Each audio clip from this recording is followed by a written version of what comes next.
আপনার কেউ এমন মধুর করে আর কেউ কীর্তন করতে কিন্তু আসে না প্রভাতকালে। সেই বৈষ্ণবী এখন আর খুঁজেই পাওয়া যায় না।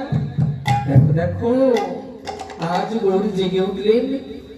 যখনই গৌর হরি আমার জেগে উঠলেন, জেগে উঠে যেন অঙ্গখানা মুড়ামুড়ি দিচ্ছে। প্রভাতকালে উঠেই দেখবেন অঙ্গ মুড়ামুড়ি দেয় না, গৌর আমার অঙ্গ মুড়ামুড়ি দিচ্ছেন। কেমন করে? আজি অঙ্গলি মুড়ায়ে মুড়ায়ে তনু, অঙ্গলি মুড়ায়ে মুড়ায়ে তনু, আজি অঙ্গলি মুড়ায়ে মুড়ায়ে তনু, অঙ্গলি মুড়ায়ে মুড়ায়ে তনু, জয়ী ছনে অতনু কনক ধনু, জয় ছনয় তনু কনক ধনু, জয়ী ছনে অতনু কনক ধনু, সনাতনু কনক ধনু। এবার তনু নয় ধনু রে, ধনু নয় ধনু রে, তনু নয় ধনু রে, তনু নয় ধনু রে, অপ্রাকৃত মদনের তনু নয় ধনু রে, অপ্রাকৃত মদনের তনু নয় ধনু রে। এবার জয়ী ছনে অতনু কনক ধনু, ওই ছনয় তনু কনক ধনু, জয়ী ছনে অতনু কনক ধনু। প্রাকৃত মদনের পাঁচটি বার: মদন, মোহন, মাদন, শোষণ, স্তম্ভন। যাকে মারে তাকেই কিন্তু দমায়ে দেয়। প্রাকৃত মদনের হাতে থাকে একটা ফুলধনু। সেই ফুলধনু হইতে যখন প্রাকৃত মদন তার ফুলধনু হইতে ফুলবাণ নিক্ষেপ করে, সেই বাণ যদি কোনো জীবের অন্তরে যে লাগে, সেই জীব কাম কামনার বাসনা এই মায়া মোহের সংসারে নিমজ্জিত হয়। আর গৌর হরি যখনই অঙ্গলি মুড়ামুড়ি দিলেন, দিয়ে গৌর বললেন দেখো দেখো ওহে কাম। গৌর যখনই নিজের অঙ্গটা মুড়ামুড়ি দিয়েছে, গৌরের দেহটা যেন একটা ধনুকের আকার হয়েছে, যেন প্রাকৃত মদনকে ডেকে ডেকে গৌর হরি বললেন ওহে কাম, বলি তোমার হাতে আছে ফুল ধনু, আর চেয়ে দেখো আমার দেহটাই একটা ধনু। আমার এই দেহ হইতে যে পুষ্পবাণ, যে প্রেমবাণ নিক্ষেপিত হয়, তাহা যদি কোনো জীবের অন্তরে যে লাগে, সেই জীব কাম কামনা নয়, কৃষ্ণ প্রেম সাগরে চির জন্মের মতো নিমজ্জিত হয়। হরি তাই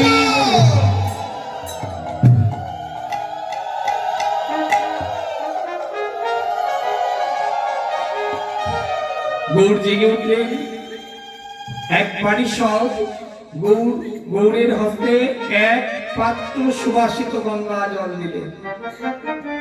গৌর হরি আমার সে সুবাসিত গঙ্গা জল দিয়ে হস্ত মুখ প্রক্ষালন করলেন, বসিলেন। এবার নদীয়ার যত ভক্তগণ আছে, এই যে আপনারা ছুটে এসেছেন, প্রভাতকালে কেন এসেছেন? হরি কথা কৃষ্ণ কথা শুনবেন বলেই তো এসেছে। নদীয়ার ভক্তগণ সকলে গৌরবদন দর্শন করবেন বলে প্রভাতকালে গৌরবদনে হরি কথা কৃষ্ণ কথা শুনবেন বলে সকল ভক্তগণ ছুটে এলেন। এবার গৌর আমার মধ্যে বসেছেন, আর অগণিত ভক্তগণ গৌরের চতুর্পার্শ্বে বসেছে। দেখো দেখো গৌর আমার মধ্যে বসে আছেন, আর গৌরের চতুর্পার্শ্বে ভক্তগণ বসে আছে। কেমন করে? আজি মুখ পাখালিয়ে গৌরাঙ্গ হরি, মুখ পাখালিয়ে গৌরাঙ্গ হরি, এবার বসিলেন নিজ জন চৌদিকে ঘিরি, বসিলেন নিজ জন চৌদিকে ঘেরি, এবার তারা ঘিরে বসল রে, তারা ঘিরে বসল রে, যেন চাঁদ ঘেরা তারার মতো তারা ঘিরে বসল রে, চাঁদ ঘেরা তারা বসলো রে বৃন্দাবনে বসেছিল তেমনি করে বসলো রে, বৃন্দাবনে বসেছিল তেমনি করে বসলো রে তেমনি বসেছিল বৃন্দাবনে রাধারানীর পাশে যে, বসেছিল বৃন্দাবনে রাধারানীর পাশ ঘিরে, বসেছিল বৃন্দাবনে রাধারানীর পাশ ঘিরে, বসেছিল বৃন্দাবনে রাধারানীর পাশ ঘিরে, বসেছিল বৃন্দাবনে রাধারানীর পাশে ঘিরে, তেমনি ঘিরে বসলো রে বসিলেন নিজ জন চৌদিকে ঘেরি বসিলেন নিজ জন চৌদিকে ঘেরি ওর আমার মধ্যে বসেছেন যেমনি করে প্রভাতকালে সখীগণ এসেছিলেন রাধারানীর বদলে কৃষ্ণ কথা শুনবেন বলে। দেখে মনে হলো গৌর হরি যেন সাক্ষাৎ প্রভাতকালে রাধারানী, আর অগণিত ভক্তগণ সখিনী বৃন্দ হয়ে যেন গৌর বদনে রাধারানীর বদনে কৃষ্ণ কথা শুনবেন। ঠিক তদ্রুপ গৌর বদনে যেন কৃষ্ণ কথা শুনতে ভক্তগণ ছুটে এলেন। এবার দেখে মনে হলো গৌর হরি একটা পূর্ণিমার চাঁদ। যখন গগনে রজনীতে যখন চাঁদ ওঠে দেখবেন চাঁদের চতুর্পার্শ্বে অগণিত তারকা রাজি ফুটে ওঠে। গৌর হরি হলেন একটা পূর্ণ চাঁদ, আর অগণিত ভক্তগণকে দেখে মনে হচ্ছে তারা যেন গৌরের চতুর্পার্শ্বে যেন তারা হয়ে ফুটে রয়েছে। হরি বল এবার কিন্তু একটা অভিনব ঘটনা ঘটে গেল। কি ঘটনা? গৌর আমার মধ্যে বসে আছেন, আর এই দিকের ভক্তরা দেখছেন গৌর যেন আমার দিকে তাকিয়ে হরি নাম করছে। এই দিকের ভক্তরা দেখছেন গৌর যেন আমার দিকে তাকিয়ে হরি নাম করছেন। আবার এই দিকের ভক্তরা দেখছেন গৌর যেন আমার দিকে তাকিয়ে হরি নাম করছেন। আবার এই দিকের ভক্তরাও দেখছেন গৌর হরি যেন আমার দিকে তাকিয়ে হরি নাম করছেন। যেন এক গৌর হরি যেন জগতের সকল ভক্তের হৃদয় আকাশে আজ প্রভাত কালে উদিত হলে।